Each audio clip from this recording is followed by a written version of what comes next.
Donald Trump is making headlines yet again. And this time it involves a massive upcoming national celebration and a very bold claim about a music legend.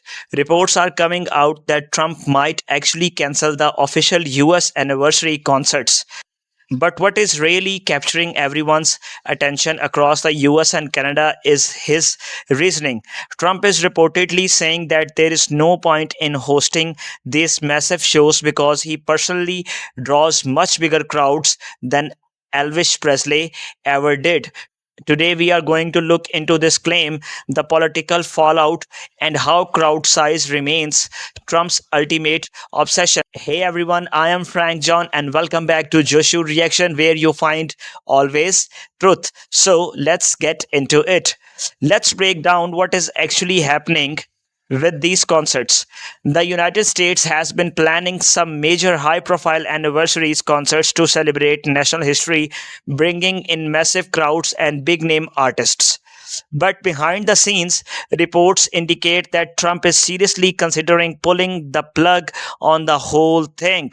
The administration's internal discussions suggest that instead of spending government money and resources on external entertainment, the focus should shift entirely. Trump's perspective seems to be that a political rally hosted by him serves as a much bigger, more patriotic celebration for the American public than any traditional music concert could ever achieve.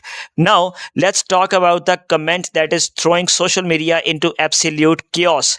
Trump reportedly claimed that he draws bigger crowds than Elvis Presley. Now, we all know Elvis is the king of rock and roll, and his concerts defined American pop culture for decades with historic, packed stadiums, but Trump has always been incredibly focused on his rally numbers.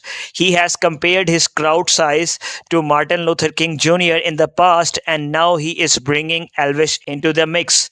He genuinely believes that the movement behind his rallies creates an energy and a turnout that eclipse traditional American culture icons. While his loyal base sees this as a sign of his unmatched popularity, critics are completely mocking that statement, calling it pure delusion and a massive insult to an American legend.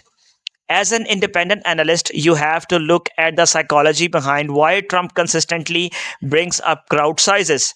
For Trump, the number of people sitting in those stadium seats isn't just a metric, it is his political shield. Whenever the mainstream media attacks his policies or whenever he faces intense political pressure from the establishment, he points directly to the thousands of people standing in line of his rallies. To him, those numbers prove that the real public sentiment is on his side, regardless of what the news says. So, when he threatens to cancel a massive US anniversary concert because he is the bigger draw, it's a power move. He is establishing himself as a primary culture and political force in the country, standing even above traditional entertainment.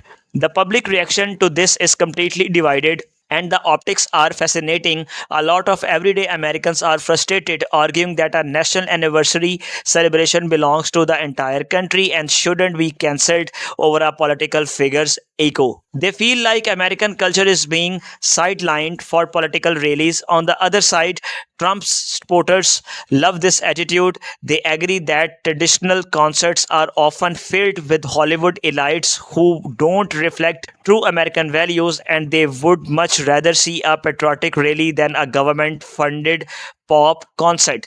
It is definitely a wild moment when a president compares his political turnout to the king of rock and roll to justifying canceling a national event. But I want to know where you stand on this. Does Trump actually have a point about his rally sizes, or should the national anniversary concerts go on as planned?